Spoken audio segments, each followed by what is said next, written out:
Hi guys, hope you are safe at your home. Today we will discuss about the alkanes. In last class we have discussed about the IUPAC name and nomenclature of the drugs. And today we will discuss about alkanes. What are alkanes as name clears कि alkanes के लिए हम single bond use करते हैं. They are also known as saturated hydrocarbons. Saturated means they contain only single bond and their further cleavage is not possible. तो उसको हम क्या बोलते हैं? They are saturated compounds. मतलब उसमें जो कार्बन कार्बन का है सिंगल बॉन्ड होगा. तो उसमें जो मीथेन है that is the first member of the family. तो जो हाइड्रोकार्बन्स हैं जैसे हमने पहले पता है जो that will deals with only hydrogen and carbons and they are inert under normal condition. Inert मतलब which is very unreactive as they do not react with acid. ना बेस के साथ रिएक्ट करते हैं ना एसिड के साथ, किसी भी रिएजेंट्स के साथ रिएक्ट नहीं करते. और जिनको हम पैराफिन्स भी बोलते हैं. पैराफिन्स क्या होता है? जिनकी लेस एफिनिटी होती है, मीन्स वो बहुत जल्दी किसी के साथ रिएक्ट नहीं करते. तो जनरल फॉर्मूला है अल्केन्स का that is CnH2n+2 where n is the number of carbon atoms and 2n+2 is the number of hydrogen atoms. जो बॉन्ड एंगल रहता है that is 109.5 degrees. Nomenclature and isomerism in alkanes. Nomenclature isomerism में हम क्या पढ़ोगे? जैसे कोई एक भी स्ट्रक्चर है, जैसे इसमें आपने ब्यूटेन लिया है. ब्यूटेन्स मीन मतलब उसमें 4 कार्बन है 10 हाइड्रोजन है. तो उस एक स्ट्रक्चर को आप कितनी फॉर्म में लिख सकते हो? That is the isomerism. जिसमें एक कंडीशन ये है कि कार्बन नंबर सेम रहने चाहिए, हाइड्रोजन नंबर सेम रहने चाहिए. मीन्स आप उसकी ब्रांचिंग कर सकते हो. लाइक अगर मैंने स्ट्रेट ओपन चेन स्ट्रक्चर लिखा है दैट इज़ एन ब्यूटेन, और आइसोब्यूटेन क्या होगा? जो मैंने सेकेंड कार्बन पे ब्रांचिंग कर दी एक और कार्बन की, दैट विल बिकम आइसोब्यूटेन. तो इनको हम स्ट्रक्चरल आइसोमेरिज्म भी बोलते हैं, जिसके अंदर चेन का डिफरेंस रहता है बट जो प्रॉपर्टीज़ हैं, नंबर ऑफ कार्बन्स हैं, हाइड्रोजन्स हैं, वो सेम रहते हैं. नेक्स्ट है कि हम इसका करेक्ट IUPAC नेम कैसे लिख सकते हैं. तो हम कैसे लिख सकते हैं इसका IUPAC नेम? पहले तो आप लॉन्गेस्ट चेन सेलेक्ट करो, पेरेंट चेन की कितने नंबर कार्बन की चेन है.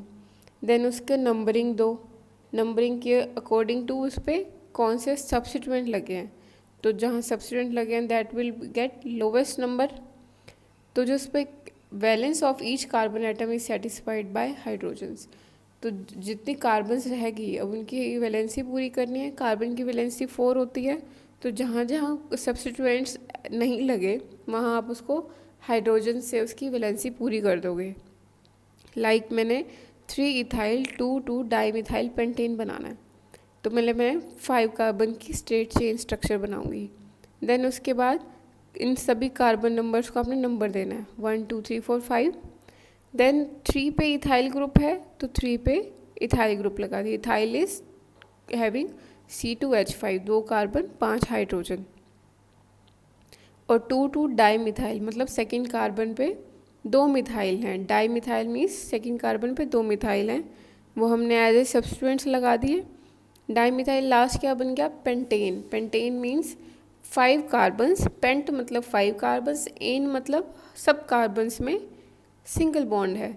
तो यहाँ से हम लास्ट स्ट्रक्चर देखो, हमने इसकी हाइड्रोजन से उसकी वैलेंसी पूरी कर दी और हमारे पास क्या आ गया? 3 इथाइल 2 डाईमिथाइल पेंटेन. नेक्स्ट आते हैं प्रेपरेशन ऑफ अल्केन्स. अल्केन्स के अंदर आप इसकी इम्पॉर्टेंट पार्ट यही है मेथड ऑफ प्रिपरेशन और इसकी प्रॉपर्टीज़. तो फर्स्ट मेथड ऑफ प्रिपरेशन है उसकी अनसैचुरेटेड हाइड्रोकार्बन्स. अनसैचुरेटेड हाइड्रोकार्बन्स क्या होते हैं? Which are having double bond और ट्रिपल बॉन्ड. तो उनको आप ब्रेक डाउन करोगे then you will get single bond carbons, जिसको हम अल्केन्स बोलते हैं. तो इथीन की अगर आपको आप हाइड्रोजन से ट्रीट करोगे इन the presence of catalyst platinum Palladium और निकल, you will get ethane. Same propene को ट्रीट करोगे you will gate propane. Second is from alkyl halide. Alkyl halide means उसमें अल्काइल ग्रुप है और साथ में हैलाइड है, मीन्स हेलोजन्स हैं. तो क्लोरोमीथेन को हाइड्रोजन से ट्रीट करोगे then you will get methane and hydrochloride acid. Next is alkyl halide. On the treatment with sodium metal then you will get solution of higher alkenes, जिसको हम Wurtz reaction भी बोलते हैं। ये बहुत इंपॉर्टेंट नेम रिएक्शन है। इसमें हम क्या करते हैं, अल्काइल हैलाइड लिया CH3Br plus 2 moles of sodium, again same mole लिया है हमने ब्रोमोमीथेन का, उसको ड्राई ईथर की प्रेजेंस में ट्रीट करोगे, you will get ethane and sodium bromide बाहर निकल जाएगा। सेम ब्रोमोइथेन ले रहे हो, then you will get n butane. Next method of preparation है फ्रॉम कार्बोक्सिलिक एसिड से आप कैसे प्रिपेयर कर रहे हो, तो हम इसकी डीकार्बोक्सिलेशन कर देते हैं। मीन्स इसमें जो कार्बोक्सिलिक ग्रुप है, मतलब COO ग्रुप है, जब उसको बाहर निकाल देते हैं, तो सोडियम इथेनोएट को आप सोडियम हाइड्रोक्साइड के साथ ट्रीट करते हो, हीट करते हो basically, in the presence of calcium oxide, you will get methane and sodium carbonate आपका बाहर निकल जाएगा। नेक्स्ट मेथड ऑफ प्रिपरेशन है कॉल्बेस इलेक्ट्रोलिटिक मेथड। ये भी नेम रिएक्शन है। इसके अंदर हम क्या करते हैं, सोडियम एसीटेट लेते हैं और इसको वाटर के साथ ट्रीट करते हैं, you will get 2 moles of methane and you will get 2 moles of carbon dioxide, hydrogen and sodium hydroxide. Next is the properties of alkanes. They are non polar in nature, bond बहुत weak है, तो उसमें van der Waals forces हैं। जो carbon 1 से carbon 4 हैं that are gases, और 5 to 17 तक हैं लिक्विड्स, और 18 से ऊपर सब सॉलिड की तरह बिहेवियर शो करते हैं अपना। They are generally colourless and odourless, और increase in molecular mass will increase in boiling point. जैसे जैसे हायर अल्केन्स पे जाते जाओगे, मीन्स कार्बन नंबर एटम जितने ज़्यादा बढ़ते जाएंगे उतना ज़्यादा उसका बॉइलिंग पॉइंट भी बढ़ता जाएगा।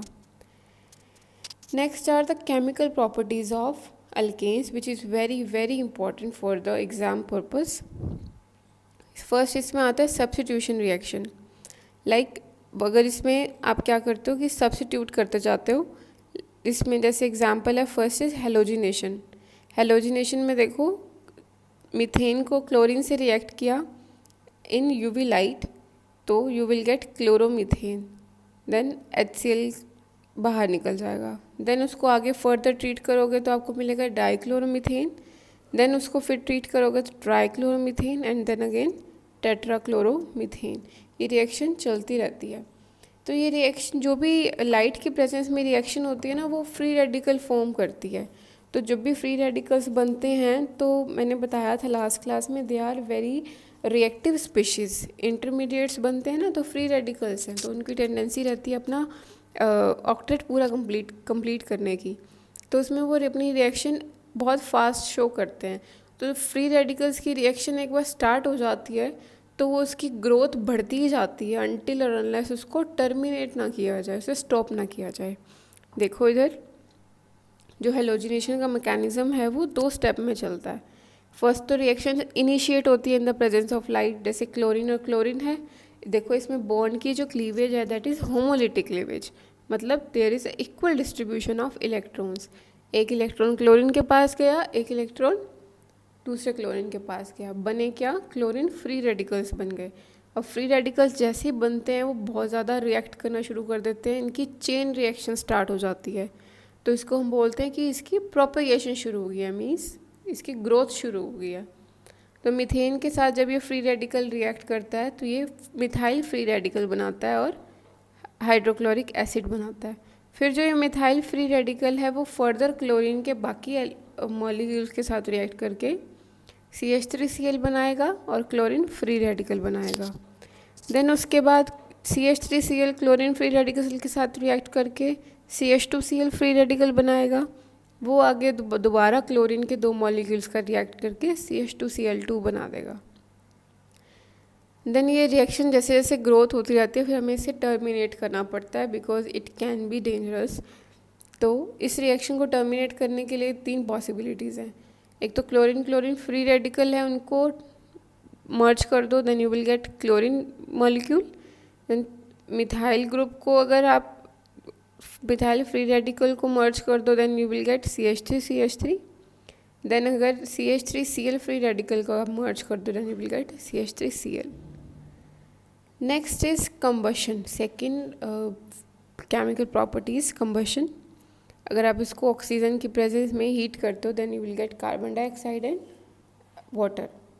अगर लार्ज अमाउंट ऑफ हीट है तो हम उसको इनकम्प्लीट कंबशन बोलते हैं, मतलब जो ऑक्सीजन है वो कम्प्लीटली नहीं मिली है, तो यहाँ पे क्या मिलता है, कार्बन एक सॉलिड फॉर्म में मिलता है हमें और वाटर बाहर निकल जाता है। Next is controlled oxidation. Controlled oxidation मतलब हम उसको लिमिटेड अमाउंट की ऑक्सीजन प्रोवाइड कर रहे हैं, तो उसमें जो हम कैटलिस्ट यूज़ करते हैं वो है कॉपर, और मीथेन की प्रेजेंस में अगर आप उसको ऑक्सीजन के साथ रिएक्ट करो then you will get methanol, CH3OH is methanol. और अगर CH3 रहते हो then you will get ethanoic acid. These are the chemical properties of alkanes. Next is isomerization. Isomerization means उसके आइसोमर्स बन रहे हैं, different isomers in the presence of anhydrous, aluminium chloride and hydrochloric acid. You will get two methyl pentane and three methyl pentane. 2 तरह के isomers मिले आपको। Next properties aromatization. Aromatisation means अगर आप इसको अल्कीन्स हैं आपके पास, अल्केन्स हैं, इस अल्केन्स को आप जब 773 केल्विन पे ट्रीट करते हो in the presence of 10 to 20 atmospheric pressure, you will get cyclized benzene. मतलब अल्केन्स को अगर आप इस टेम्परेचर पे और ऐसे कैटलिस्ट की प्रेजेंस में ट्रीट करते हो तो हमें बेंजीन मिलता है। बेंजीन के देखो आगे रेजोनेटिंग स्ट्रक्चर बने हुए हैं। Next is reaction with steam. Steam means water है और हीट है, तो इनकी प्रेजेंस में स्टीम बनती है, तो इन द प्रेजेंस ऑफ निकल that you will get carbon monoxide and 3 moles of hydrogen. Next is pyrolysis. Pyrolysis के अंदर क्या होता है, पायरोलिसिस का मतलब होता है जो आपका मॉलिक्यूल है वो स्मॉल फ्रेगमेंट में ब्रेक डाउन हो गया है। तो वो ब्रेक डाउन कैसे हो रहा है, अगर 6 कार्बन है और 14 हाइड्रोजन है then you will get C6H12, C4H8 plus C2H6 और C3H6 plus C2H4 plus methane.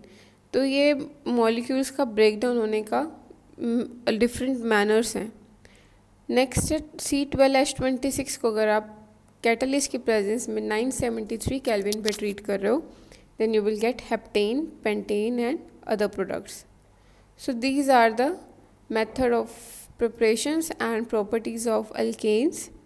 Next class में हम स्टडी करेंगे अल्कीन्स। अल्कीन्स की बेसिक नेचर, उसकी मेथड ऑफ प्रिपरेशन, उसकी properties along with electrophilic reactions. Thank you.